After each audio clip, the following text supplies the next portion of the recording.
ഉറക്കം എന്നതൊരു സ്വപ്നമായി മാറിയിരിക്കുകയാണ് ഇപ്പോൾ. ഉറങ്ങിയ കാലം ഞാൻ മറന്നുപോയി. നന്നായിട്ടൊന്ന് ഉറങ്ങി നല്ല ഫ്രഷ് ആയിട്ട് എണീറ്റിട്ട് ഒരുപാട് കാലമായിട്ടുണ്ട്. ഒന്ന് ഉറങ്ങിക്കഴിഞ്ഞ് ഒരു 2 മണി 3 മണി നേരം ഞാൻ നെട്ടി ഉണരുകയാണ്. പിന്നെ എനിക്ക് ഉറക്കത്തിലേക്ക് തിരിച്ച് വഴുതി വീഴാൻ സാധിക്കുന്നേ ഇല്ല.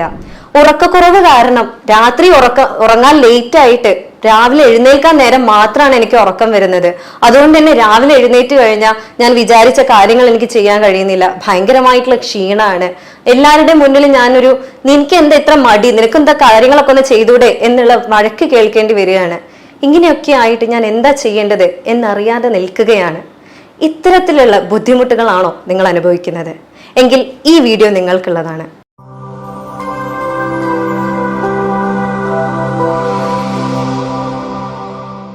ഞാൻ doctor Hiba Abdul Majeed, doctor Basil's homeo hospital, Pandikkad, Malappuram ജില്ല. അപ്പോൾ എന്താണ് ഉറക്കക്കുറവ് എന്ന് പറയുന്നത്? അടുത്ത ദിവസം ട്രിപ്പ് പോകണം എന്നുള്ളതിന്റെ ആകാംക്ഷയിൽ അല്ലെങ്കിൽ ആവേശത്തിൽ തലേ ദിവസം തന്നെ നമ്മൾക്ക് ഉറക്കം കിട്ടാതെ വരാറുണ്ട്. ഇതിനെ ഇൻസോംനിയ എന്ന് വിളിക്കാൻ പറ്റാറുണ്ടോ? ശരിക്കും എന്താണ് ഇൻസോംനിയ അല്ലെങ്കിൽ ഉറക്കക്കുറവ് എന്ന് പറയുന്നത്? ഇത് 3 തരത്തിലുണ്ട്. ചില ആളുകൾക്ക് ഉറങ്ങാൻ കിടന്നു കഴിഞ്ഞാൽ ഉറക്കം വരാൻ ഭയങ്കര ബുദ്ധിമുട്ട് കാണാറുണ്ട്. ഒരു 12 മണി 2 മണിയൊക്കെ ആവാറുണ്ട് ഞാൻ ഉറങ്ങാറ് എന്ന് പറയുന്ന ആളുകളുണ്ട്. മറ്റു ചിലരുണ്ട് ഉറങ്ങാൻ വലിയ ബുദ്ധിമുട്ടൊന്നുമില്ല, പക്ഷെ ഉറങ്ങിക്കഴിഞ്ഞ് എന്തെങ്കിലും ഒരു സൗണ്ട് അല്ലെങ്കിൽ ചെറിയൊരു ലൈറ്റ് എവിടെയെങ്കിലും ഒന്ന് അടിച്ചാൽ മതി, അപ്പോഴേക്കും എൻ്റെ ഉറക്കം പോയി, പിന്നെ എനിക്ക് ഉറക്കം വരുന്നേ ഇല്ല എന്നുള്ള സാഹചര്യം ഉള്ളവര്. 3ാമതൊരു കാറ്റഗറി ഉണ്ട്. അവരെന്ന് പറഞ്ഞാൽ ഉറക്കം അവർ നേരത്തെ ഉറങ്ങും, പക്ഷേ 3 മണി 4 മണി ആകുമ്പോഴേക്കും അവർ ഉണർന്നിട്ട് പിന്നെ അവർക്ക് ഉറങ്ങാൻ സാധിക്കാതെ വരാറുണ്ട്. അപ്പൊ ഇതിന് 2 രീതിയിലുള്ള കാരണങ്ങൾ വെച്ചിട്ടാണെങ്കിൽ 2 രീതിയിലുണ്ട് ഉറക്കക്കുറവ് എന്ന് പറയുന്നത്. പ്രൈമറി ആയിട്ട് അവർക്ക് യാതൊരു ടെൻഷനോ സ്ട്രെസ്സോ കാര്യങ്ങളോ ഒന്നും ഉണ്ടാവില്ല, അല്ലെങ്കിൽ ശാരീരികമായിട്ട് ഒരു ബുദ്ധിമുട്ടും ഉണ്ടാവില്ല. മരുന്നുകൾ കാരണം അങ്ങനത്തെ ഒരു മരുന്നുകളോ കാര്യങ്ങളോ ഒന്നും അവർ കഴിക്കുന്നുണ്ടാവില്ല. മറ്റൊരു വിഭാഗമുണ്ട്, അതായത് അവർക്ക് ഇങ്ങനത്തെ എല്ലാ ബുദ്ധിമുട്ടുകളും ഉണ്ടാവും. അതായത് ശാരീരികമായിട്ടുള്ള ബുദ്ധിമുട്ടുകൾ കാരണമാവാം അവർക്ക് ഉറക്കക്കുറവ് വരുന്നത്, അല്ലെങ്കിൽ മാനസികമായിട്ടുള്ള ബുദ്ധിമുട്ടുകൾ കാരണമാവാം, അല്ലെങ്കിൽ അവർ കഴിക്കുന്ന മരുന്നുകൾ കാരണമാവാം. ചില മരുന്നുകൾക്കൊക്കെ സൈഡ് എഫക്റ്റ് ആയിട്ട് ഉറക്കക്കുറവ് വരാറുണ്ട്. അപ്പം ഉറക്കക്കുറവിനുള്ള കാരണങ്ങൾ എന്ന് പറയാനാണെങ്കിൽ ഒരുപാട് കാരണങ്ങളുണ്ട്. അതിൽ 1ാമത്തെ കാരണം അല്ലെങ്കിൽ മുഖ്യ കാരണം എന്ന് പറയുന്നത്, അധിക ആളുകളിലും കണ്ടുവരുന്ന ഒരു കാരണം എന്ന് പറയുന്നത് മാനസികമായിട്ടുള്ള പ്രശ്നങ്ങളാണ്. അതായത് മെന്റൽ സ്ട്രെസ് എന്ന് പറയാം. അതായത് സ്ട്രെസ് എന്ന് പറയുമ്പോൾ ഇപ്പൊ മുതിർന്നവർക്കാണെങ്കിൽ അവരുടെ പേഴ്സണൽ ജീവിതത്തിലുള്ള അല്ലെങ്കിൽ അവരുടെ കുടുംബ പങ്കാളിയായിട്ടുള്ളത്, ഫാമിലി പരമായിട്ടുള്ളത്, വീട്ടിലുള്ളത്, അല്ലെങ്കിൽ അവരുടെ ഓഫീസ് വർക്ക് റിലേറ്റ് ചെയ്തിട്ടുള്ളത്, അല്ലെങ്കിൽ ഒരു ഫ്രണ്ട്സ് സർക്കിളിൽ റിലേറ്റ് ചെയ്തിട്ടുള്ള ഒരുപാട് രീതിയിലുള്ള സ്ട്രെസ്സുകൾ ഉണ്ടാവാം. ഈ സ്ട്രെസ്സുകൾ ഒരുപക്ഷെ ഇവർക്ക് ഇത്തരത്തിലുള്ള ഉറക്കക്കുറവിന് കാരണമായേക്കാം. ഇനി ഒരു ടീനേജർ കൗമാരക്കാരിലാണെന്നുണ്ടെങ്കിൽ അവർക്ക് പൊതുവെ പ്രേമം ബന്ധങ്ങളൊക്കെ ഉള്ള ആളുകളാണെന്നുണ്ടെങ്കിൽ അവിടെ എന്തെങ്കിലും തകരാറുകൾ വരുമ്പോൾ സ്വാഭാവികമായിട്ടും ഉറക്കമില്ല, എനിക്ക് ഉറങ്ങാൻ കഴിയുന്നില്ല എന്നുള്ള രീതിയിലുള്ള പരാതികൾ കേൾക്കാറുണ്ട്. ഇനി കുട്ടികളിലാണെന്നുണ്ടെങ്കിൽ സ്ട്രെസ്സിന് പുറമെ അവർക്ക് അധികം കാണാറ് എക്സൈറ്റ്മെന്റ് കാരണമാണ്. അതായത് അടുത്ത ദിവസം പറഞ്ഞ പോലെ എന്തെങ്കിലും ട്രിപ്പുകളോ അല്ലെങ്കിൽ എക്സ്കർഷനോ ഒക്കെ ഉണ്ടെങ്കിൽ അതിന് പോകാനുള്ള ഡ്രസ്സൊക്കെ തയ്യാറാക്കി ചെരുപ്പും ഷൂസും ഒക്കെ റെഡിയാക്കി എന്താണെന്ന് നേരം എടുത്ത് കിട്ടാത്തത് എന്നുള്ള ആലോചിച്ചിട്ട് ആ ആളുകളിലൊക്കെ ഉറക്കക്കുറവ് ഉണ്ടാവാറുണ്ട്. മറ്റൊരു വിഭാഗമുണ്ട്, എന്തെങ്കിലും ട്രോമാറ്റിക് ആയിട്ടുള്ള എക്സ്പീരിയൻസസ് ഉള്ള ആളുകൾ. അതായത് ട്രോമാറ്റിക് എന്ന് പറയുമ്പോൾ ഒരുപക്ഷെ ഇപ്പം ട്രോമാറ്റിക് എന്ന് പറയുന്നത് ചില ആളുകളിൽ അവരുടെ ഏറ്റവും അടുത്തുള്ള കുടുംബം അല്ലെങ്കിൽ ഫ്രണ്ട് അവരൊക്കെ മരണപ്പെട്ടു പോയാൽ, അല്ലെങ്കിൽ ഒരു വേർപാട് അവർക്ക് ഒരിക്കലും സഹിക്കാൻ പറ്റാത്തൊരു വേർപാടാവാം. കുട്ടികളിൽ സ്ത്രീകളിൽ ചിലർക്ക് എന്തെങ്കിലും റേപ്പ് കേസസ്, അതായത് ബലാത്സംഗം ചെയ്യപ്പെട്ട പണ്ടെന്തെങ്കിലും അങ്ങനത്തെ എന്തെങ്കിലും ഇഷ്യൂസ് അല്ലെങ്കിൽ സെക്ഷൽ ആയിട്ട് അവർ അബ്യൂസ് ആയിപ്പെട്ടിട്ടുണ്ട് എന്നുള്ള ആളുകളിലൊക്കെ ഇത്തരത്തിലുള്ള ട്രോമാറ്റിക് എക്സ്പീരിയൻസസ് ഉണ്ടാവാറുണ്ട്. ഇങ്ങനെയുള്ള ആളുകളിലും ഇതുപോലെ ഉറക്കക്കുറവ് കാണാറുണ്ട്. ഇനി മറ്റൊരു കേസ് ഉണ്ട്, ആൻസൈറ്റി എന്ന് പറയാം. അതായത് എന്തുകൊണ്ടാണ് എനിക്ക് ഉറക്കം വരാത്തത് എന്ന് ആലോചിച്ചിരിക്കുന്ന ഒരു വിഭാഗം ആളുകളുണ്ട്. കിടക്കയിലേക്ക് പോകും, കിടക്കും, പക്ഷെ അയ്യോ ദൈവമേ എനിക്കൊന്ന് ഉറക്കം കിട്ടിയാൽ മതിയായിരുന്നു, ഇന്ന് ഞാൻ ഉറങ്ങിയാൽ മതിയായിരുന്നു. രാത്രി ആവുമ്പോഴേക്കും ഇതൊക്കെയാണ് ചിന്ത, എങ്ങനെയെങ്കിലും ഉറങ്ങിയാൽ മതി, ഉറക്കം ഉറക്കം ഉറക്കം മാത്രമായിരിക്കും അവരുടെ മനസ്സിലുണ്ടാവുക. പക്ഷെ നിങ്ങൾ ഒന്ന് ശ്രദ്ധിക്കുക, ഉറക്കത്തിനെ കുറിച്ച് കൂടുതലായിട്ട് നിങ്ങൾ ചിന്തിക്കുകയാണെങ്കിൽ ഉറക്കം നിങ്ങൾ ഒരിക്കലും തേടി വരില്ല. അത് വീണ്ടും വീണ്ടും നിങ്ങളിൽ നിന്ന് അകന്നു പോവുകയാണ് ചെയ്യുന്നത്. ഇനി അടുത്ത പ്രശ്നങ്ങളിൽ പറയുകയാണെന്നുണ്ടെങ്കിൽ ഷിഫ്റ്റ് ജോബുള്ള ആളുകൾ, അതായത് സ്ഥിരമായിട്ട് ചില ആളുകളുണ്ട് രാത്രി ഷിഫ്റ്റ് എടുക്കുന്നവരുണ്ട്. ഷിഫ്റ്റ് ജോബ് ചെയ്യുന്ന, അതായത് രാത്രികളിൽ മാത്രം ജോലി ചെയ്യുന്ന ആളുകളുണ്ട്. ചില ആളുകൾ രാത്രികൾ കുറച്ചു കാലം രാത്രി ഉണ്ടാവും, കുറച്ചു കാലം പകലിൽ ജോലി എടുക്കുന്നവരാണ് ആളുകളുണ്ടാവും. ഈ ആളുകളിലും പൊതുവെ ഉറക്കക്കുറവിനുള്ള ചാൻസസ് കൂടുതലാണ്.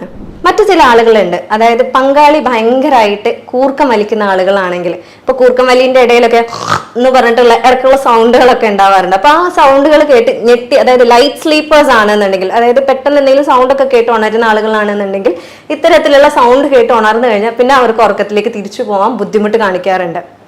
ഇനി ഇത് തന്നെ മെന്റൽ ഇഷ്യൂസ്, അതായത് മാനസികമായിട്ടുള്ള മെന്റൽ ഇഷ്യൂസ്, അതായത് ഡിപ്രഷൻ വരികയാണ്, അല്ലെങ്കിൽ ആൻസൈറ്റി ഡിസോർഡേഴ്സ് ഉള്ള ആളുകളാണെങ്കിൽ, പാനിക് അറ്റാക്ക് ഉള്ള ആളുകളാണെങ്കിലൊക്കെ ഇത്തരത്തിലുള്ള ബുദ്ധിമുട്ടുകളൊക്കെ ഉണ്ടാവാറുണ്ട്. അതായത് അധികം ആളുകളും ഇത്തരത്തിലുള്ള ബുദ്ധിമുട്ടുകൾ അനുഭവിക്കുന്ന ആളുകൾ രാത്രി കാലങ്ങളിലാണ് അവർക്ക് സിംറ്റംസ് ഒക്കെ കൂടാറ്. ഇപ്പൊ ഒരു പാനിക് അറ്റാക്ക് ഉള്ള ആളാണെന്നുണ്ടെങ്കിൽ അവര് രാത്രി ആവുമ്പോഴായിരിക്കും അയ്യോ എനിക്ക് ഇങ്ങനെ ഉണ്ടാവോ, അങ്ങനെ ഉണ്ടാവോ, ഞാൻ ഇങ്ങനെ മരിച്ചു പോവോ, അങ്ങനെ ചെയ്തു പോവോ എന്നൊക്കെ ഒരുപാട് ചിന്തകൾ അവരെ മനസ്സിലേക്ക് വരുന്നത്. അപ്പൊ ഈ ചിന്തകൾ ഓവറായി കഴിഞ്ഞാൽ എന്താ സംഭവിക്കുന്നതെന്ന് വെച്ചാൽ അവരുടെ ശാരീരികമായിട്ടുള്ള, അതായത് അവരുടെ ബ്രീത് ചെയ്യുന്ന, അവരുടെ ശ്വാസം വലിക്കുന്ന നിരക്ക്, അവരുടെ ഹൃദയം ഇടിക്കുന്ന നിരക്ക് എല്ലാം കൂടും. അവർക്ക് കിടക്കുന്ന സമയത്ത് എനിക്ക് ശ്വാസം കിട്ടുന്നില്ല, ഞാൻ ഇപ്പൊ മരിച്ചു പോവാൻ ചാൻസ് ഉണ്ട് എന്നുള്ള അവസ്ഥയിലേക്ക് പോലും അവർക്ക് ആ ഒരു തോന്നൽ എത്തിക്കാറുണ്ട്. പെട്ടെന്ന് എഴുന്നേറ്റ് നിന്ന് എന്തെങ്കിലും ഒന്ന് വിഗറസ് ആയിട്ട്, അല്ലെങ്കിൽ പെട്ടെന്ന് എന്തെങ്കിലും എക്സസൈസ് അല്ലെങ്കിൽ ഒന്ന് ഓടി നടന്നാലൊക്കെയാണ് ചിലപ്പോൾ അവർക്ക് ആ ഒരു നിരക്കിന്ന് നോർമൽ ആവാൻ സാധിക്കാറുള്ളൂ. അപ്പം ഇത്തരത്തിലുള്ള അനുഭവമുള്ള ആളുകൾക്ക് അന്നത്തെ രാത്രിക്കത്തെ ഉറക്കം പിന്നെ തദൈവയാണ്. പിന്നെ ഒരിക്കലും അവർക്ക് ആ രാത്രിയിലെ ഉറക്കം മനസ്സമാധാനത്തോടെ കൂടെ ഉണ്ടാവില്ല. ഇനി അടുത്തത് പറയുകയാണെങ്കിൽ ഫിസിക്കൽ ഇഷ്യൂസ് കാരണം, അതായത് നമ്മളുടെ ശാരീരികമായിട്ടുള്ള കാരണങ്ങൾ കാരണം ഉറക്കക്കുറവ് ഉണ്ടാവാം. അതിലൊന്നെന്ന് പറഞ്ഞാൽ ചില രോഗങ്ങളാവാം, അതായത് ശ്വാസം റിലേറ്റഡ് ചെയ്തിട്ടുള്ള ശ്വാസ സംബന്ധമായിട്ടുള്ള രോഗങ്ങളാവാം, അല്ലെങ്കിൽ ഹൃദയം സംബന്ധമായിട്ടുള്ള രോഗങ്ങളൊക്കെ ഉള്ള ആളുകളിൽ ഒരുപക്ഷെ ഉറക്കക്കുറവ് ഉണ്ടാവാറുണ്ട്. ചില മരുന്നുകൾ കഴിക്കുകയാണെങ്കിൽ ഇത്തരത്തിലുള്ള ഉറക്കക്കുറവുകളും ഉണ്ടാവാറുണ്ട്. മറ്റൊന്നാണ് എയ്ക്സ് ആൻഡ് പെയിൻസ്, അതായത് ശരീരത്തിന്റെ പല ഭാഗങ്ങളിലായിട്ട് വേദനകൾ വരിക, എന്തെങ്കിലും പ്രശ്നങ്ങൾ വരിക, അങ്ങനെയൊക്കെ ഉണ്ടെങ്കിൽ സ്വാഭാവികമായിട്ടും അവരുടെ ഉറക്കം ഭയങ്കരമായിട്ട് ഡിസ്റ്റർബ്ഡ് ആയിരിക്കും. ഇനി മറ്റൊരു പ്രധാന കാരണമാണ് ആൽക്കഹോൾ അല്ലെങ്കിൽ മദ്യം. എൻ്റെ അടുത്ത് ഒരുപാട് പേഷ്യൻസ് വന്ന് പറഞ്ഞിട്ടുണ്ട്, ഡോക്ടറെ ഞാൻ മദ്യം ആദ്യം ഉറങ്ങാൻ വേണ്ടി മാത്രമേ കുടിച്ചിരുന്നുള്ളൂ, ഒരു വളരെ കുറഞ്ഞ എമൗണ്ടിലേ കുടിച്ചിരുന്നുള്ളൂ, പിന്നെ അത് കുറച്ച് അധികം കുടിക്കേണ്ടി വന്നു, പിന്നെ മദ്യം കഴിക്കാതെ എനിക്ക് ഉറക്കം വരാത്തൊരു സാഹചര്യമായി. ഇപ്പം മദ്യം ഇല്ലെങ്കിൽ പോലും എനിക്ക് ഉറങ്ങാൻ കഴിയുന്നില്ല, ഞാൻ എന്താ ഇനി ചെയ്യേണ്ടത് എന്ന് അറിയുന്നില്ല എന്നുള്ള ഒരു സാഹചര്യത്തിലാണ് ഞാൻ ഇന്ന് എന്നുള്ളത്. അപ്പൊ മദ്യം കഴിക്കുമ്പോൾ എന്താ സംഭവിക്കുന്നതെന്ന് വെച്ചാൽ, മദ്യം നമ്മൾ ജസ്റ്റ് മയക്കുകയാണ്, അല്ലെങ്കിൽ ആ ഒരു മത്തിലാണ് നമ്മൾ കിടന്നുറങ്ങി പോകുന്നത്. അതൊരു നോർമൽ ആയിട്ടുള്ള ഒരു റിലാക്സ് ചെയ്തിട്ടുള്ള, നമ്മുടെ ബോഡി ഫുള്ള് സമാധാനപരമായിട്ടല്ല കിടക്കുന്നത്, അപ്പോഴും അതിൽ എന്തൊക്കെയോ പ്രോസസ്സുകളും ഭയങ്കര ഡിസ്റ്റർബ്ഡ് ആയിട്ടുള്ള ഉറക്കമായിരിക്കും നിങ്ങൾക്ക് ഉണ്ടാവുക. ഒരിക്കലും സമാധാനപരമായിട്ട് നിങ്ങൾക്ക് ഉറങ്ങാൻ അപ്പോൾ സാധിക്കുന്നില്ല. അപ്പം മദ്യം അധികമായിട്ട് കഴിക്കുന്ന ഒരാളിൽ ആദ്യത്തിലൊക്കെ ആ മത്ത് കാരണം നിങ്ങൾ ഉറങ്ങിപ്പോകാൻ സാധ്യതയുണ്ട്, പിന്നെ അത് ഉറക്കക്കുറവിലേക്കാണ് നിങ്ങളെ നയിച്ചുകൊണ്ടിരിക്കുന്നത്. മറ്റൊരു പ്രധാന വില്ലനാണ് കഫീൻ എന്ന് പറയുന്നത്. അതായത് നമ്മളെ ചായ കാപ്പി ഇല്ലാതെ നമ്മൾക്കൊരു ഒരു ദിവസം ആലോചിക്കാൻ പറ്റാറില്ല എന്ന് പറയുന്ന ആളുകളുണ്ട്. പക്ഷെ നിങ്ങൾ ഒന്ന് ശ്രദ്ധിക്കുക, ഈ എക്സാം ഒക്കെ പഠിക്കുന്ന സമയത്തൊക്കെ നമ്മൾ കുട്ടികളോട്, അല്ലെങ്കിൽ കുട്ടികൾ തന്നെ ചെയ്യാറുണ്ട്, ഒന്ന് നല്ല കട്ടൻ കാപ്പി കുടിച്ചു കഴിഞ്ഞാൽ ഉറക്കം വരുന്നതൊക്കെ അങ്ങ് പൊയ്ക്കോളും, അത് കുടിച്ചാൽ മതി എന്ന് നമ്മൾ പറയാറുണ്ട്. അതുപോലെ തന്നെയാണ്. അപ്പൊ ഈ കഫീൻ എന്ന് പറയുന്നത്, ഇതിലൊക്കെ അടങ്ങിയിട്ടുള്ള കഫീൻ എന്ന് പറയുന്നത് നമ്മളുടെ ഉറക്കം ഇല്ലായ്മ ചെയ്യുകയാണ്, നമ്മളുടെ ബോഡിനെ ഒന്നും കൂടെ ഉണർത്തിക്കൊണ്ടിരിക്കുകയാണ് അത് ചെയ്യുന്നത്. അപ്പം പറ്റുന്നതും ഒരു ദിവസം 5 മണിക്ക് ശേഷം ഒരിക്കലും നിങ്ങൾ ചായയോ കാപ്പിയോ കുടിക്കാതിരിക്കാൻ ശ്രദ്ധിക്കുക എന്നുള്ളതാണ്. മറ്റൊരു വില്ലനാണ് നമ്മളുടെ ബ്ലൂ ലൈറ്റ് എന്ന് പറയുന്നത്. ബ്ലൂ ലൈറ്റ് എന്ന് പറയുന്നത് നമ്മൾ ഓമന പേരിട്ട് വിളിക്കുന്നതാണ്. നമ്മളുടെ ഫോൺ ആയാലും, നമ്മളുടെ ലാപ്ടോപ്പ് ആയാലും, അല്ലെങ്കിൽ നമ്മളുടെ TV ആയാലും ഒക്കെ അതിൽ നിന്ന് വരുന്ന ലൈറ്റ് എന്ന് പറയുന്നതാണ് ബ്ലൂ ലൈറ്റ് എന്ന് പറയുന്നത്. അപ്പൊ ഇതെന്താ സംഭവിക്കുന്നതെന്ന് വെച്ചാൽ, നമ്മൾ ബ്ലൂ ലൈറ്റ്, അതായത് ഈ ഒരു ലൈറ്റിലേക്ക് ഓവറായിട്ട് എക്സ്പോഷർ നമുക്ക് കിട്ടുകയാണെന്നുണ്ടെങ്കിൽ നമ്മുടെ ശരീരത്തിൽ മെലറ്റോണിൻ എന്ന് പറയുന്ന ഒരു ഹോർമോൺ ഉണ്ട്. അതായത് നമ്മുടെ ഉറക്കത്തിനെ റെഗുലേറ്റ് ചെയ്യുന്ന, അല്ലെങ്കിൽ ഉറക്കം നമ്മൾക്ക് വരാനുള്ള സാഹചര്യം ഉണ്ടാക്കി തരുന്ന ഹോർമോണാണ്. ഈ ഹോർമോണിന്റെ ഉൽപാദനം അതിനെ തടഞ്ഞു നിർത്തുകയും നമ്മളുടെ ഉറക്കത്തിനെ ഭയങ്കരമായിട്ട് ബാധിക്കുകയും ചെയ്യുന്ന ഒരവസ്ഥയിലേക്കാണ് ബ്ലൂ ലൈറ്റ് നമ്മളെ എത്തിക്കുന്നത്. ഇനി മറ്റൊരു ചോദ്യം എന്ന് പറയുന്നത്, ഈ കാരണങ്ങൾ മാത്രമാണോ നമ്മൾക്ക് ഉറക്കക്കുറവ് ഉണ്ടാക്കുന്നത് എന്നുള്ളതാണ്. ഉറക്കക്കുറവ് ഉണ്ടാക്കാൻ മറ്റു കാരണം എന്ന് പറയുന്നതാണ് നമ്മളുടെ ഭക്ഷണം എന്ന് പറയുന്നത്. നമ്മൾക്ക് എത്തേണ്ട പോഷകം കറക്റ്റായിട്ട് എത്തിയില്ല എന്നെങ്കിൽ പോലും നമുക്ക് ഉറക്കക്കുറവ് ഉണ്ടാവാനുള്ള സാധ്യതകൾ കൂടുതലാണ്.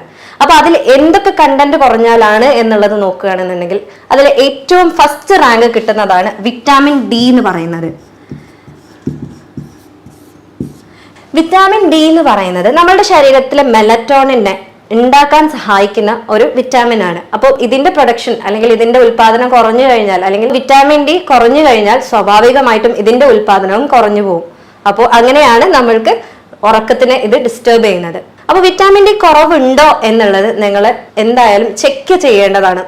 ഭയങ്കരമായിട്ട് ഉറക്കക്കുറവ് അനുഭവിക്കുന്ന ഒരാളാണെന്നുണ്ടെങ്കിൽ നിങ്ങൾ നിർബന്ധമായിട്ടും വിറ്റാമിൻ ഡി കുറവുണ്ടോ എന്നുള്ളത് ചെക്ക് ചെയ്യേണ്ടതാണ്. അപ്പം വിറ്റാമിൻ ഡി കുറവുണ്ട് എന്നുണ്ടെങ്കിൽ സ്വാഭാവികമായിട്ടും നിങ്ങൾ കഴിക്കേണ്ട ഭക്ഷണങ്ങൾ എന്ന് പറയുന്നത് ഇറച്ചി, മീന്, മുട്ട, അതുപോലെ കോഡ് ലിവർ ഓയിൽ, തൂണ എന്നുള്ളവരെല്ലാം കഴിക്കുന്നുണ്ട് എന്ന് നിങ്ങൾ ഉറപ്പുവരുത്തുക. മറ്റൊന്നാണ്, നിങ്ങൾ നിർബന്ധമായിട്ട് വെയിൽ കൊള്ളുന്നുണ്ട് എന്നുള്ളത് ഉറപ്പുവരുത്തുക. 11 മണി മുതൽ 3 മണിക്കിടയിലുള്ള വെയിൽ നിർബന്ധമായിട്ടും കൊണ്ടുകഴിഞ്ഞാൽ മാത്രമാണ് നമ്മുടെ ശരീരത്തിൽ ഈ വിറ്റാമിൻ ഡി ഉണ്ടാക്കാൻ സാധിക്കുന്നുള്ളൂ. അടുത്തത് വിറ്റാമിൻ B6 ആണ്. വിറ്റാമിൻ B6 എന്ന് പറയുന്നത് നമ്മുടെ ശരീരത്തിൽ മാനസികമായിട്ടുള്ള ആരോഗ്യവുമായിട്ട് ഡയറക്റ്റ് ബന്ധമുള്ളതാണ്. ഇത് നമ്മുടെ ശരീരത്തിൽ ആന്റി ഡിപ്രസന്റ് ആയിട്ട് വർക്ക് ചെയ്യുന്ന ഒരു വിറ്റാമിൻ ആണ്. അപ്പോൾ സ്വാഭാവികമായിട്ടും നമ്മൾക്ക് സ്ട്രെസ് കൂടുതലുള്ള ഒരാളാണെന്നുണ്ടെങ്കിൽ ഈ ഒരു വിറ്റാമിൻ നമ്മുടെ ശരീരത്തിൽ വേണ്ടുവോളം ഉണ്ട് എന്നുണ്ടെങ്കിൽ നമ്മൾക്ക് സ്വാഭാവികമായിട്ടും നമ്മുടെ ബോഡിനെ റിലാക്സ് ചെയ്യാൻ സഹായിക്കുകയും നമ്മൾക്ക് നല്ല രീതിയിലുള്ള ഒരു ഉറക്കം കിട്ടാൻ ഇത് വളരെയേറെ പ്രയോജനപ്പെടുന്നതായിരിക്കും. മറ്റൊന്നാണ് വിറ്റാമിൻ B12 എന്ന് പറയുന്നത്. വിറ്റാമിൻ B12 ഡിപ്രഷനുമായിട്ട് ഡയറക്റ്റ്ലി ബന്ധമുള്ള ഒരു വിറ്റാമിൻ ആണ്. വിറ്റാമിൻ B12 കാരണം ഒരുപാട് മറ്റ് രോഗങ്ങളും ഉണ്ടാവാറുണ്ട്. പക്ഷെ ഈ പറഞ്ഞതുപോലെ തന്നെ ഡിപ്രഷനുമായിട്ട് ഡയറക്റ്റ് ബന്ധമുള്ളത് കൊണ്ട് തന്നെ സ്വാഭാവികമായിട്ടും ആളുകളിൽ നേരത്തെ പറഞ്ഞതുപോലെ ഉറക്കക്കുറവ് ഉണ്ടാവാനുള്ള ചാൻസസ് വളരെ കൂടുതലാണ്. മറ്റൊന്നാണ് അയൺ അല്ലെങ്കിൽ ഇരുമ്പ് സത്ത് എന്ന് പറയുന്നത്. ഇതെന്ന് പറഞ്ഞാൽ ഇരുമ്പ് സത്ത് നമ്മുടെ ശരീരത്തിൽ കുറയുമ്പോൾ സ്വാഭാവികമായിട്ടും നമ്മൾക്ക് അയൺ ഡെഫിഷ്യൻസി അനീമിയ അല്ലെങ്കിൽ രക്തക്കുറവ് ഉണ്ടാകാനുള്ള ചാൻസസ് കൂടുതലാണ്. ഇത്തരം ആളുകളിൽ അവരുടെ കാലിന്റെ പ്രവർത്തനം, അതായത് ഡിസ്ട്രസ് ലെഗ് സിൻഡ്രോം എന്ന് പറയും, ഇത്തരത്തിലുള്ള രോഗങ്ങൾ ഉണ്ടാവാനുള്ള ചാൻസ് കുറഞ്ഞു. എപ്പോഴും അവരിങ്ങനെ ഇളക്കിക്കൊണ്ടേയിരിക്കും ഉണ്ടാവുക, അബ്നോർമലി ഇളക്കിക്കൊണ്ടേയിരിക്കും. അപ്പോൾ സ്വാഭാവികമായിട്ടും ഉറക്കത്തിൽ ഇങ്ങനെ ഉണ്ടാവുമ്പോൾ അവരുടെ ഉറക്കത്തിന് അത് ഡിസ്റ്റർബ് ചെയ്യാനുള്ള ചാൻസസും വളരെ കൂടുതലാണ്. അതുപോലെ തന്നെ പഠനങ്ങൾ പറയുന്ന മറ്റൊന്നാണ് വിറ്റാമിൻ ഇ അല്ലെങ്കിൽ അതുപോലെ വിറ്റാമിൻ സി. ഈ വിറ്റാമിനുകളുടെ കുറവ് ഉണ്ടെങ്കിലും ഇത്തരത്തിലെ ആളുകളിൽ ഉറക്കക്കുറവ് കാണാറുണ്ട് എന്നാണ് പറയപ്പെടുന്നത്. മറ്റൊരു ഇമ്പോർട്ടൻ്റ് ആയിട്ട് അതേപോലെ ഒരുപാട് ഡിസ്കഷൻ നടന്നിട്ടുള്ള ഒരു കണ്ടന്റ് ആണ് മാഗ്നീഷ്യം എന്ന് പറയുന്നത്. മാഗ്നീഷ്യം എന്ന് പറയുന്ന കണ്ടന്റ് അത് വളരെ കുറഞ്ഞ എമൗണ്ടിലാണ് നമ്മുടെ ശരീരത്തിന് ആവശ്യമുള്ളൂ. അത് നമ്മൾ കഴിക്കുന്ന ഭക്ഷണത്തിൽ നിന്ന് നമുക്ക് കറക്റ്റായിട്ട് കിട്ടാവുന്നതാണ്. നമ്മുടെ ശരീരത്തിൽ ഏകദേശം 600ഓളം റിയാക്ഷൻസിന് ആവശ്യമുള്ള ഒരു കണ്ടന്റ് ആണ് മാഗ്നീഷ്യം എന്ന് പറയുന്നത്. ഈ മാഗ്നീഷ്യത്തിന്റെ കുറവുണ്ടെന്നുണ്ടെങ്കിൽ സ്വാഭാവികമായിട്ടും നമ്മളുടെ ശരീരം കാം ചെയ്യാൻ കഴിയില്ല. അതായത് നമ്മുടെ ശരീരത്തിൽ ഇപ്പം ഞാൻ ഈ ഒരു പെന്ന് ഇങ്ങനെ എടുക്കണം എന്ന് ആഗ്രഹിക്കുന്നുണ്ട് എങ്കിൽ എൻ്റെ തലച്ചോറിൽ നിന്ന് എൻ്റെ ഈ കൈ വരെ ഒരുപാട് നാഡികൾ തമ്മിൽ കണക്റ്റഡ് ആണ്. ഈ കണക്ഷന് തമ്മിൽ, അതായത് ഒന്ന് തമ്മിലുള്ള കണക്ഷനാണ്. ഇത് തമ്മിലുള്ള കണക്ഷൻ, അതായത് ഇവിടുന്ന് ഒരു മെസ്സേജ് ഇപ്പുറത്തേക്ക് പാസ് ചെയ്യണമെന്നുണ്ടെങ്കിൽ ഒരുപാട് ന്യൂറോ ട്രാൻസ്മിറ്റേഴ്സ് എന്ന് പറയുന്ന പ്രോട്ടീനുകളുടെ സഹായത്തോടു കൂടിയാണ് ഇവിടുന്ന് ഇപ്പുറത്തേക്ക് മെസ്സേജ് പോകുന്നത്. അപ്പം ഇവിടെ ഇതുപോലെ ഒരു ന്യൂറോ ട്രാൻസ്മിറ്റർ ആണ് ഗാബ ന്യൂറോ ട്രാൻസ്മിറ്റർ എന്ന് പറയുന്നത്. ഈ ന്യൂറോ ട്രാൻസ്മിറ്റർ നമ്മളുടെ ശരീരത്തിലെ നെർവസ് സിസ്റ്റം, അതായത് നാഡീനരമ്പുകളെ കാം ചെയ്യാൻ, അത് ഭയങ്കര ഹൈപ്പർ ആയിട്ട് വർക്ക് ചെയ്യുന്നുണ്ട് എന്നുണ്ടെങ്കിൽ അതിനെ കാം ചെയ്യാൻ ഹെൽപ്പ് ചെയ്യുന്നതാണ്. അപ്പം ഈ മാഗ്നീഷ്യം എന്താ ചെയ്യുന്നതെന്ന് വെച്ചാൽ ഗാബ ന്യൂറോ ട്രാൻസ്മിറ്ററുമായിട്ട് ജോയിൻ ചെയ്തിട്ട് നമ്മളുടെ ശരീരത്തിലുള്ള ഈ ഭയങ്കര വർക്ക്ഡപ്പ് ആയിട്ട് അല്ലെങ്കിൽ സ്ട്രെസ് ഉള്ള ഒരാൾ, അല്ലെങ്കിൽ നമ്മൾ നോർമലി ജീവിതത്തിലാണെങ്കിലും നമ്മൾ വർക്ക്ഡപ്പ് ആയിട്ട് നിൽക്കുന്ന സമയത്ത് നമ്മളുടെ ബോഡിനെ നന്നായിട്ട് റിലാക്സ് ചെയ്യാൻ ഹെൽപ്പ് ചെയ്യുന്ന ഒരു കണ്ടന്റ് ആണ്. അപ്പോൾ ഇതിന്റെ കുറവുണ്ടെന്നുണ്ടെങ്കിൽ സ്വാഭാവികമായിട്ടും അത്തരത്തിലുള്ള ഒരാൾക്ക് ഉറക്കക്കുറവിനുള്ള ചാൻസസ് വളരെ കൂടുതലാണ്. ഇനി നമ്മൾ ഉറക്കക്കുറവിനെ കുറിച്ച് പറഞ്ഞു. അപ്പൊ ഈ ഉറക്കക്കുറവ് കാരണം നമുക്ക് എന്തൊക്കെ ബുദ്ധിമുട്ടുകൾ ഉണ്ടാകും എന്നുള്ളത് നോക്കുന്നതിന് മുന്നേ നമ്മൾ ഇനി നോക്കേണ്ട എന്താന്ന് വെച്ചാൽ ഉറക്കം നമുക്ക് കറക്റ്റ് ആയിട്ടുണ്ടെങ്കിൽ നമ്മുടെ ശരീരത്തിൽ എന്തൊക്കെയാണ് സംഭവിക്കുന്നത് എന്നുള്ളതാണ്. അപ്പൊ അതിൽ ഒന്നാമത്തെ കാര്യം എന്ന് പറയുന്നത് നമ്മളുടെ ശരീരത്തിൽ, ഇപ്പൊ നമ്മൾ മെലറ്റോണിനെ കുറിച്ച് പറഞ്ഞല്ലോ, നമ്മളുടെ ശരീരത്തിൽ ഈ ഹോർമോണുകളെ പ്രൊഡ്യൂസ് ചെയ്യുന്ന അല്ലെങ്കിൽ ഉണ്ടാക്കുന്നത് പീനിയൽ ഗ്ലാൻഡ് അല്ലെങ്കിൽ പീനിയൽ ഗ്രന്ഥി എന്ന് പറയുന്ന ഒരു ഗ്രന്ഥിയാണ്. അത് നമ്മൾ തലച്ചോറിൽ ബാക്കിലാണ് ഉണ്ടാകുന്നത്. ഈ പീനിയൽ ഗ്രന്ഥി മെലറ്റോണിന് പുറമെ വേറെ 3 ഹോർമോണുകളെ ഉണ്ടാക്കുന്നുണ്ട്. അപ്പം ഇത് കറക്റ്റായിട്ട് പീനിയൽ ഗ്ലാൻഡ് എന്ന് പറയുന്ന ഈ ഗ്ലാൻഡ് കറക്റ്റായിട്ട് ഇതിന്റെ പ്രവർത്തനം നടത്തുന്നത് എപ്പോഴാണെന്ന് വെച്ചാൽ ഒരു വിന്റർ, അതായത് തണുപ്പ് കാലത്താണെങ്കിൽ 9 മണി മുതൽ 2 മണി വരെയും, ചൂടുകാലത്താണെന്നുണ്ടെങ്കിൽ 10 മണി മുതൽ 3 മണിക്കിടയിലാണ് ഇതിന്റെ കറക്റ്റ് പ്രവർത്തനം നടക്കുന്നത്, അല്ലെങ്കിൽ ഈ ഇതിലുള്ള ഹോർമോണുകൾ ഉൽപ്പാദിക്കപ്പെട്ട് നമ്മുടെ ശരീരത്തിലേക്ക് വരുന്നത്. അപ്പൊ ഇതിൽ 4 ഹോർമോണുകളാണ് കാര്യമായിട്ടുള്ളത്. അതിൽ ഒന്നാമത്തത് എന്ന് പറയുന്നതാണ് മെലറ്റോണിൻ എന്ന് പറയുന്നത്. അപ്പൊ ഇതിന്റെ മെയിൻ ഫങ്ഷൻ എന്ന് പറയുന്നത് എന്താണെന്ന് വെച്ചാൽ നമ്മുടെ ശരീരത്തിൽ ഒരുപാട് പ്രക്രിയകൾ നടക്കുന്നുണ്ട്, ഒരുപാട് പ്രോസസ്സുകൾ നടക്കുന്നുണ്ട്. പുറത്തുനിന്ന് ഒരുപാട് കാര്യങ്ങൾ എൻ്റർ ചെയ്യുന്നുണ്ട്, നമ്മൾ ശ്വാസം വലിക്കുമ്പോൾ ഒരുപാട് കാര്യങ്ങൾ എൻ്റർ ചെയ്യുന്നുണ്ട്. അപ്പം അതിൻ്റെ സ്വാഭാവികമായിട്ടും ഒരുപാട് ഫോറിൻ ആയിട്ടുള്ള, അതായത് നമ്മുടെ ശരീരത്തിന് ഹാനികരമായിട്ടുള്ളതും അല്ലാത്തതുമായിട്ടുള്ള കാര്യങ്ങൾ നമ്മുടെ ശരീരത്തിലേക്ക് എൻ്റർ ചെയ്യുന്നുണ്ട്, അകത്തേക്ക് കയറുന്നുണ്ട്. അപ്പം ഈ കാര്യങ്ങൾ പലപ്പോഴും നമ്മുടെ ശരീരത്തിന് ഹാനികരമാണ് എന്നുള്ളത് ശരീരത്തിന് തന്നെ തിരിച്ചറിഞ്ഞ് അതിനോട് പ്രതിരോധം കാണിക്കാനുള്ള ശക്തി നമുക്കുണ്ട്. അപ്പൊ അതിനെ പ്രതിരോധിക്കുന്ന ഒരുപാട് ഭടന്മാരായിട്ടുള്ള WBC അല്ലെങ്കിൽ വൈറ്റ് ബ്ലഡ് സെൽസ് എന്ന് പറയുന്ന കോശങ്ങൾ ഉണ്ടാവാറുണ്ട്. അപ്പം ഈ കോശങ്ങളും ഈ ഫോറിൻ ബോഡിയും തമ്മിൽ നല്ല രീതിയിൽ പോരാട്ടം നടന്നു കഴിഞ്ഞാൽ അവിടെ സ്വാഭാവികമായിട്ടും നീർക്കെട്ട് ഉണ്ടാവാറുണ്ട്. അപ്പോഴാണ് നമുക്ക് പലപ്പോഴും പലയിടങ്ങളിലായിട്ട് വേദനകളൊക്കെ വരാറുള്ളത്. അപ്പം ഇത്തരത്തിലുള്ള നീർക്കെട്ടുകൾ ബാക്കിയാവുകയാണ്, അതായത് ഇങ്ങനത്തെ പ്രോസസ്സുകൾ, ഇങ്ങനത്തെ തല്ലൊക്കെ കഴിഞ്ഞതിന് ശേഷം ബാക്കിയാവുന്നതാണ് ഈ നീർക്കെട്ടുകൾ എന്ന് പറയുന്നത്. അപ്പൊ ഇതിനെ കളഞ്ഞിട്ടില്ല എന്നാണെങ്കിൽ പിറ്റത്തെ ദിവസം സ്വാഭാവികമായിട്ട് നമുക്ക് മേലുവേദനയും കാലുവേദനയും കാലുവേദനയും ഒക്കെ ആയിട്ട് വരാറുണ്ട്. അപ്പം ഈ മെലറ്റോണിൻ എന്ന് പറയുന്നത് നമ്മുടെ ശരീരത്തിൽ ഇവിടെ ഉണ്ടാകുന്ന സൈറ്റോകൈൻസ് എന്ന് പറയുന്ന പ്രോട്ടീനെ കുറച്ച് ഇത്തരത്തിലുള്ള നീർക്കെട്ടുകൾ ഇല്ലാതാക്കാനും, അതേപോലെ എന്തെങ്കിലും വേസ്റ്റ് പ്രൊഡക്റ്റ് ഉണ്ടെങ്കിൽ അതിനെ ഇല്ലായ്മ ചെയ്ത് നോർമലൈസ് ചെയ്യാനും ഒരു പുതിയ ബോഡി ആയിട്ട് പിറ്റത്തെ ദിവസം നമ്മൾക്ക് തരാനുമാണ് നമ്മൾക്ക് ഈ മെലറ്റോണിൻ എന്ന് പറയുന്ന ഹോർമോൺ ചെയ്യുന്നത്. രണ്ടാമത്തെ ഹോർമോൺ എന്ന് പറയുകയാണെങ്കിൽ സെറട്ടോണിൻ എന്ന് പറയും. നമ്മൾ കേട്ടിട്ടുണ്ടാവും, ഡിപ്രഷനൊക്കെ ഉള്ള ആളുകളാണെന്നുണ്ടെങ്കിൽ നിങ്ങളോട് ഡോക്ടർ പറഞ്ഞിട്ടുണ്ടാവും നിങ്ങൾക്ക് സെറട്ടോണിന്റെ കുറവ് കാരണം, അല്ലെങ്കിൽ ആങ്സൈറ്റി ഡിസോർഡർ ഒക്കെ ഉള്ളവരോട് പറഞ്ഞിട്ടുണ്ടാവും നിങ്ങൾക്ക് സെറട്ടോണിന്റെ കുറവ് കാരണമാണ് ഈ പ്രശ്നങ്ങൾ ഉണ്ടാകുന്നത് എന്നുള്ളത്. അപ്പൊ സെറട്ടോണിൻ എന്ന് പറയുന്നത് നമ്മൾക്ക് സന്തോഷം തരുന്ന ഹോർമോണാണ്. അതായത് അതിന്റെ ഉൽപാദനമാണ് നമ്മൾക്ക് അതിന് ഒരുപാട് ഫാക്ടേഴ്സ് ഉണ്ട്, അല്ലെങ്കിൽ ഒരുപാട് ഫങ്ഷൻസ് ഉണ്ട്. അതിൽ ഒന്ന് എന്ന് പറയുന്നത് നമുക്ക് സന്തോഷം തരുന്ന ഒരു ഹോർമോണാണ് സെറട്ടോണിൻ എന്ന് പറയുന്നത്. അടുത്ത ഹോർമോൺ എന്ന് പറയുന്നതാണ് ഓർഗനോൺ വാസറ്റോസിൻ എന്ന് പറയുന്നത്.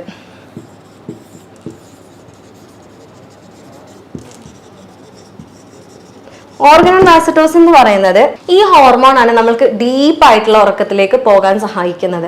ഇതിന്റെ മറ്റൊരു ഫംഗ്ഷൻ എന്ന് പറയുന്നത് ഇത് നാച്ചുറൽ പെയിൻ കില്ലർ ആണ്, നമ്മുടെ ശരീരത്തിലുള്ള വേദനകളെ ഇല്ലാതെയാക്കാൻ സഹായിക്കുന്ന ഒരു ഹോർമോൺ ആണ്. അപ്പം നമ്മൾ എക്സസൈസ് ചെയ്യുമ്പോൾ ഇത് നമ്മൾ എന്താണെന്ന് വെച്ചാൽ നമ്മുടെ ബോഡിയിൽ ഒരുപാട് പ്രക്രിയകൾ നടക്കുന്നുണ്ട്.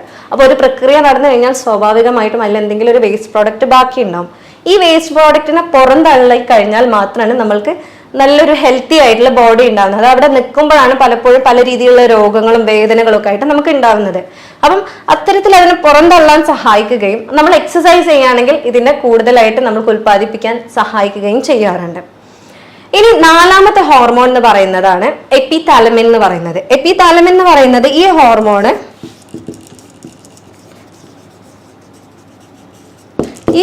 എന്ന് പറയുന്നത് നമ്മൾക്ക് ലേണിംഗ്, അതായത് പഠിക്കാൻ സഹായിക്കുന്ന ഹോർമോണാണ്. അപ്പൊ സ്വാഭാവികമായിട്ടും ഈ ഹോർമോണുകളെ ഫംഗ്ഷൻ അറിഞ്ഞ സ്ഥിതിക്ക് നമുക്ക് എന്തൊക്കെയായിരിക്കും ബുദ്ധിമുട്ട് എന്നുള്ളത് പറയാം.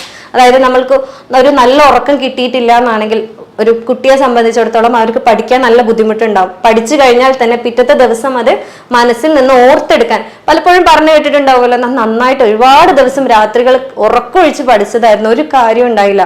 എക്സാം പേപ്പർ വന്നു കഴിഞ്ഞപ്പം ഞാൻ ആകെ ബ്ലാങ്ക് ആയിരുന്നു, എനിക്ക് ഒരു അക്ഷരം ഇതിൽ എഴുതാൻ പറ്റിയില്ല എന്ന് പല കുട്ടികളും പറയുന്നതിന്റെ കാരണം ഇതാണ്. കാരണം ആ ഉറങ്ങുന്ന സമയത്താണ് ഈ ഹോർമോൺ ഇവിടെ ഉണ്ടാകുന്നത്. അപ്പൊ ഈ ഹോർമോൺ ഉണ്ടാകാൻ സമ്മതിക്കാതെ നമ്മൾ ഒരുപാട് പഠിച്ചതുകൊണ്ട് കാര്യമില്ല, പിറ്റത്തെ ദിവസം അതിനെ റീകളക്ട് ചെയ്യാൻ നമുക്ക് സാധിക്കാതെ വരാനുള്ള ചാൻസസ് കൂടുതലാണ്. പിന്നെ മറ്റൊരു പ്രശ്നം എന്ന് പറയുന്നത് സ്വാഭാവികമായിട്ടും നമ്മളുടെ മൂഡ് ഭയങ്കര ഓക്വേർഡ് ആയിരിക്കും, ഭയങ്കര ഡിസോർഡേർഡ് ആയിരിക്കും. നമുക്ക് ദേഷ്യം പെട്ടെന്ന് വരും, നമ്മളുടെ മനസ്സ് എൻ്റെ കയ്യിൽ നിന്ന് പോയി എന്ന് പറയുന്ന സാഹചര്യങ്ങൾ ഒരുപാട് ഉണ്ടാവും. നമ്മൾക്ക് നല്ലൊരു തീരുമാനം എടുക്കാൻ പറ്റാതെയാവും, ഒരു കാര്യം വൃത്തിക്ക് ചെയ്യാൻ പറ്റാതെയാവും. ഒരുപാട് കഴിവുള്ള ഒരാളാണ് ഞാനെന്ന് എനിക്ക് നന്നായിട്ട് അറിയാം, പക്ഷെ എനിക്ക് എൻ്റെ കാലിബർ അല്ലെങ്കിൽ എനിക്ക് എൻ്റെ പ്രൊഡക്ടിവിറ്റി ഫുള്ളായിട്ട് എടുക്കാൻ പറ്റുന്നില്ല, എൻ്റെ ഉറക്കക്കുറവ് കാരണം എനിക്ക് എൻ്റെ മനസ്സിലൊന്നും വരുന്നില്ല, ഞാൻ ബ്ലാങ്ക് ആണ് എന്ന് പറയുന്നത് പലപ്പോഴും ഞാൻ പേഷ്യൻസ് പറയുന്നത് കേട്ടിട്ടുണ്ട്. അതേപോലെ ആളുകളിൽ പറയാറുണ്ട്, രാവിലെ എണീറ്റ് കഴിഞ്ഞാൽ ബെഡിൽ നിന്ന് എഴുന്നേൽക്കാൻ തന്നെ തോന്നാറില്ല, കാരണം ഉറക്കം മുഴുവനായിട്ടില്ല, അപ്പോഴും എനിക്ക് ടയേർഡാണ്, എങ്ങനെയെങ്കിലും ഒന്ന് കിടന്നാൽ മതി എന്നുള്ള തോന്നലാണ്. ഇനി കറക്റ്റായിട്ട് എഴുന്നേറ്റ് നിന്ന് ഉണർന്നിരിക്കേണ്ട സമയത്ത് ഞാൻ അറിയാതെ ഉറങ്ങി പോവുകയാണ് എന്നുള്ള പരാതികളൊക്കെ പറയാറുണ്ട്. ആളുകൾ ഡ്രൈവിംഗ് ഒക്കെ ചെയ്യുന്ന സമയത്ത് ഉണർന്നിരിക്കേണ്ട സമയത്ത് അവരെന്നെ അറിയാതെ ഉറങ്ങി പോകുന്നതൊക്കെ ഇത്തരം കാരണം കൊണ്ടാണ് പലപ്പോഴും ഉണ്ടാവാറ്. അപ്പൊ ഇനി എങ്ങനെയാണ് നല്ല രീതിയിൽ നമുക്ക് ഉറങ്ങാൻ പറ്റുക എന്നുള്ളതാണ് അറിയേണ്ടത്. നമ്മൾ ഉറങ്ങുമ്പോൾ നമുക്കൊരു ദിവസത്തിന് ഒരു ദിനചര്യ നമുക്ക് കറക്റ്റ് ആയിട്ടുണ്ട്. നാളെ രാവിലെ എത്ര മണിക്ക് എഴുന്നേൽക്കണം, ഇന്നത് ചെയ്യണം, അവിടെ പോകണം, ഇവിടെ പോകണം, അതൊക്കെ നമ്മൾ കറക്റ്റായിട്ട് ഷെഡ്യൂൾ ചെയ്തിട്ടുണ്ടാവും. പക്ഷെ രാത്രി അല്ലെങ്കിൽ വൈകുന്നേരം വീട്ടിൽ വന്നു കഴിഞ്ഞാൽ അതിനൊരു ഷെഡ്യൂൾ ഇല്ല. എനിക്ക് എന്താണോ തോന്നുന്നത് അത് ചെയ്യുക, എനിക്ക് എപ്പോഴാണോ ഉറങ്ങാൻ തോന്നുന്നത് അപ്പൊ കിടക്കുക, എങ്ങനെയാണോ ചെയ്യാൻ തോന്നുന്നത് അങ്ങനെ ചെയ്യുക എന്നുള്ളൊരു പ്രവണതയാണ് പൊതുവെ ഉണ്ടാവാറ്. പക്ഷെ ഇത് തിരുത്തുക എന്നുള്ളതാണ്, കറക്റ്റ് ആയിട്ടുള്ള ഒരു സ്ലീപ്പ് ഹൈജീൻ ഉണ്ടാക്കുക എന്നുള്ളതാണ്. നമുക്ക് വീട്ടിൽ വന്നു കഴിഞ്ഞാലും രാത്രികത്തേക്കും ഒരു കറക്റ്റ് ഷെഡ്യൂൾ വേണം. ഞാൻ ഇന്ന സമയത്ത് വന്നു കഴിഞ്ഞാൽ എനിക്ക് ഇന്ന കാര്യങ്ങൾ ചെയ്യാനുണ്ട് എന്നുള്ളത്. മറ്റൊന്ന്, നമ്മൾക്ക് ഉറങ്ങാനുള്ള ഒരു കറക്റ്റ് സാഹചര്യം ഉണ്ടാക്കുക എന്നുള്ളതാണ്. അതായത് നമ്മളിപ്പോ പുറത്തൊരു ഹോട്ടലിൽ പോയി കഴിഞ്ഞാൽ ആ ഒരു ഹോട്ടൽ റൂമിൽ ഞാൻ ഉറങ്ങിയത് എനിക്ക് കിടന്നതേ ഓർമ്മയുള്ളൂ, ഉറങ്ങി ഞാൻ ഇങ്ങനെയൊന്നും എൻ്റെ ജീവിതത്തിൽ ഇതുവരെ ഉറങ്ങിയിട്ടില്ല എന്ന് പലപ്പോഴും ആളുകൾ പറയാറുണ്ട്. അപ്പൊ അതെന്താന്ന് വെച്ചാല് അതിനുള്ള സാഹചര്യം നമ്മൾ വീട്ടിലൊരുക്കാത്തത് കൊണ്ടാണ് നമുക്കത് ചെയ്യാൻ പറ്റാത്തത്. ഒരു ഡിം ആയിട്ടുള്ള വലിയ ലൈറ്റുകൾ ഇല്ലാത്ത അല്ലെങ്കിൽ കറക്റ്റ് ആയിട്ടൊരു ഡാർക്ക്നെസ് ഉള്ള ഒട്ടും ലൈറ്റ് ഇല്ലാത്ത ഒരു റൂമിലാണെന്നുണ്ടെങ്കിൽ നിങ്ങൾക്ക് കറക്റ്റായിട്ട് ഉറക്കം കിട്ടാൻ ചാൻസ് കൂടുതലാണ്. കാരണം എന്താണെന്ന് വെച്ചാൽ മെലറ്റോണിൻ എന്ന് പറയുന്ന ഈ ഹോർമോൺ കൂടുതലായിട്ട് ഉൽപ്പാദിക്കപ്പെടുന്നത് ഇരുട്ടുള്ള സമയത്താണ്. മറ്റൊന്നെന്ന് പറഞ്ഞാൽ നിങ്ങൾ പകല സമയത്ത് അല്ലെങ്കിൽ രാവിലെകളിൽ എക്സസൈസ് ചെയ്യുന്നുണ്ട്, നിങ്ങളുടെ ശരീരത്തിലെ എനർജീനെ നല്ല രീതിയിൽ യൂട്ടിലൈസ് ചെയ്യുന്നുണ്ട് എന്നുള്ളത് ഉറപ്പുവരുത്തുക എന്നുള്ളതാണ്. അപ്പൊ സ്വാഭാവികമായിട്ടും നിങ്ങൾക്ക് ഒരുപാട് സ്ട്രെസ്സുകൾ ഉള്ളത് അതിലൂടെ എടുത്ത് കളയാൻ അത് സഹായിക്കും. പ്രത്യേകം ശ്രദ്ധിക്കുക, വൈകുന്നേരങ്ങളിൽ വല്ലാണ്ട് എക്സസൈസ് ചെയ്യാതിരിക്കുക. ജസ്റ്റ് ലൈറ്റ് വാക്ക് ഒക്കെ ആണെങ്കിൽ കുഴപ്പമില്ല. അധികമായിട്ടാണ് നിങ്ങൾ വൈകുന്നേരങ്ങളിൽ എക്സസൈസ് ചെയ്യുന്നതെന്നുണ്ടെങ്കിൽ സ്വാഭാവികമായിട്ടും നിങ്ങൾ ഉറക്കത്തിനെ അത് തല്ലി തകർക്കാനുള്ള ചാൻസ് കൂടുതലാണ്, അതായത് ഉറക്കം വരാനുള്ള ചാൻസ് അവിടെ കൂടുതലാണ്. അതേപോലെ കിടക്കാൻ വരുന്ന സമയത്ത് നിങ്ങളൊരു ഇളം ചൂടുവെള്ളത്തിൽ ഒന്ന് കുളിച്ച് മനസ്സുകൊണ്ടും ശരീരം കൊണ്ടും റെഡി ആവുക എന്നുള്ളത് വളരെ ഇമ്പോർട്ടൻ്റ് ആയിട്ടുള്ള ഒരു കാര്യമാണ്. മറ്റൊന്നാണ്, പകല് നിങ്ങൾ ഉറങ്ങുന്ന ഒരാളാണ്, രാത്രി ഒന്നും ഉറങ്ങിയിട്ടില്ല, പകലെങ്കിലും ഞാനൊന്ന് ഉറങ്ങട്ടെ എന്ന് പറയുന്ന ഒരാളാണെന്നുണ്ടെങ്കിൽ പകല് അരമണിക്കൂറിൽ കൂടുതൽ ഉറങ്ങാതിരിക്കുക എന്നുള്ളത് വളരെ ഇമ്പോർട്ടൻ്റ് ആണ്. കാരണം രാത്രികത്തേക്കുള്ള ഉറക്ക് ഞാൻ തലേ ദിവസം രാത്രികത്തേക്ക് ഉറക്ക് ഞാൻ കോമ്പൻസേറ്റ് ചെയ്യട്ടെ എന്ന് പറഞ്ഞ് ഒരു 2-3 മണിക്കൂർ നിങ്ങൾ പകൽ ഉറങ്ങുകയാണെന്നുണ്ടെങ്കിൽ സ്വാഭാവികമായിട്ടും നിങ്ങൾ രാത്രി വീണ്ടും ഉറക്കമൊഴിച്ച് കിടക്കേണ്ട ഒരു അവസ്ഥ കണ്ടുവരാറുണ്ട്. പിന്നൊന്നാണ്, രാത്രി വൈകുന്നേരം നിങ്ങൾ വരുന്ന സമയത്ത് ഒരു 5 മണിക്ക് ശേഷം ഒരു കാരണവശാലും നിങ്ങൾ കഫീൻ അടങ്ങിയ കണ്ടൻസ് ഉപയോഗിക്കുന്നില്ല എന്നുള്ളത് ഉറപ്പുവരുത്തുക. അതായത് ചായ, കാപ്പി, കോള പോലത്തെ സാധനങ്ങളൊന്നും കഴിക്കുന്നില്ല എന്ന് ഉറപ്പുവരുത്തുക. അത് മാത്രമല്ല, നിങ്ങൾ രാത്രി കിടന്നു കഴിഞ്ഞാൽ നമുക്ക് എല്ലാവർക്കും ഉള്ള സ്വഭാവമാണ്, ഫോണ് കണ്ട് റീൽസ് എല്ലാം തപ്പി നോക്കി അത് മുഖത്തേക്ക് അടിച്ചു വീണാൽ മാത്രമേ ഞാൻ ഉറങ്ങുള്ളൂ എന്നുള്ള വാശി, അതിപ്പോഴത്തെ നമ്മളുടെ ജനറേഷനിലുള്ളൊരു പ്രത്യേകതയാണ്. അപ്പം ഈ തരത്തിൽ നിങ്ങൾ ചെയ്യാതിരിക്കുക എന്നുള്ളതാണ്. പറ്റുന്നതും നിങ്ങൾ ഒരു 9 മണിക്ക് ശേഷം അല്ലെങ്കിൽ നിങ്ങൾ കിടക്കാൻ വരുന്നതിന്റെ 2 മണിക്കൂർ മുന്നേ എങ്കിലും നിങ്ങളുടെ ബ്ലൂ ലൈറ്റ് ആയിട്ടുള്ള അതായത് ഏത് ഉപകരണം ആയിക്കോട്ടെ അത് ഒഴിവാക്കാൻ ശ്രമിക്കുക. പ്രത്യേകിച്ച് ഉറക്കം കുറവുള്ള ആളുകളാണെന്നുണ്ടെങ്കിൽ അത് ഒഴിവാക്കാൻ ശ്രദ്ധിക്കുക എന്നുള്ളത് വളരെയേറെ ഇമ്പോർട്ടൻ്റ് ആണ്. ഇനി ഇങ്ങനെയൊക്കെ ചെയ്തിട്ട് നിങ്ങൾക്ക് ഉറക്കം വരുന്നില്ല എന്നാണെന്നുണ്ടെങ്കിൽ ഉറങ്ങാൻ നമുക്ക് ഒരുപാട് ടീകളെ കുറിച്ച് കേട്ടിട്ടുണ്ടാവും, അതായത് ചായകളെ കുറിച്ച് കേട്ടിട്ടുണ്ടാവും നിങ്ങൾ. അതായത് വെലേറിയൻ റൂട്ട് ടീ അല്ലെങ്കിൽ കമോമിൽ ടീ എന്നൊക്കെ പറഞ്ഞിട്ട്. ഈ വെലേറിയൻ റൂട്ട് ടീ എന്നൊക്കെ പറയുന്നത് നമ്മളുടെ ബോഡിനെ ഭയങ്കരമായിട്ട് റിലാക്സ് ചെയ്യാൻ ഹെൽപ്പ് ചെയ്യുന്ന ഒരു ടീ ആണ്. അതായത് വെലേറിയൻ എന്ന് പറയുന്ന ചെടിയുടെ വേരിൽ നിന്ന് ഉണ്ടാക്കുന്ന ചായയാണ്. അപ്പൊ ഇതെന്ന് പറഞ്ഞാൽ നമ്മളുടെ ഉറക്കത്തിന്റെ ക്വാളിറ്റി നന്നാക്കാനും അതേപോലെ ഉറങ്ങാൻ കിടന്നു കഴിഞ്ഞാൽ ഉറക്കം പെട്ടെന്ന് വരാനും വളരെയേറെ ഹെൽപ്പ് ചെയ്യുന്ന ഒന്നാണ്. കാരണം നമ്മുടെ ശരീരത്തിലുള്ള ആങ്സൈറ്റി അല്ലെങ്കിൽ നമ്മുടെ മൈൻഡിനൊക്കെ ഭയങ്കരമായിട്ട് ഓവർവർക്ക് ചെയ്യുന്ന മൈൻഡിനെ ഒന്ന് റിലാക്സ് ചെയ്യാൻ ഹെൽപ്പ് ചെയ്യുന്ന ഒരു പ്രോപ്പർട്ടി ഈ ചായക്കുണ്ട്. അതേപോലെ കമോമിൽ ടീ എന്ന് പറയാറുണ്ട്. കമോമിൽ ടീ ഭയങ്കരമായിട്ട് നമ്മുടെ നെർവസ് സിസ്റ്റം ഒക്കെ വർക്ക്ഡ് ഔട്ട് ആണെന്നുണ്ടെങ്കിൽ അതിനെ നന്നായിട്ട് റിലാക്സ് ചെയ്യാൻ, അതേപോലെ കിഡ്നിയിൽ പിത്താശയത്തിലൊക്കെ കല്ലുള്ളവർക്ക് നല്ലതാണ്. അതേപോലെ വയറ് സംബന്ധമായിട്ടുള്ള IBS പോലത്തെ രോഗങ്ങളൊക്കെ ഉള്ള ആളുകൾക്ക് വളരെയേറെ ഹെൽപ്ഫുൾ ആയിട്ടുള്ള ഒന്നാണ് കമോമിൽ ടീ എന്ന് പറയുന്നത്. ഇതൊക്കെ ചെയ്തിട്ടും നിങ്ങൾക്ക് ഉറക്കം വരുന്നില്ല എന്നാണെന്നുണ്ടെങ്കിൽ ഈ ഒരു മെത്തേഡ് ചെയ്ത് നോക്കാം.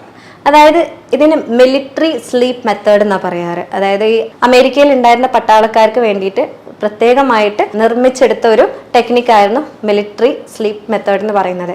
അതായത് ഈ പട്ടാളക്കാരൊക്കെ പലപ്പോഴും ഫീൽഡിലൊക്കെ നിൽക്കേണ്ടി വരാറുണ്ട്. അതായത് ആ സാഹചര്യത്തിൽ അവർ ഉറങ്ങേണ്ടി വരാറുണ്ട്, തിരിച്ച് ക്യാമ്പിലേക്കൊന്നും വരാൻ പറ്റാതെ.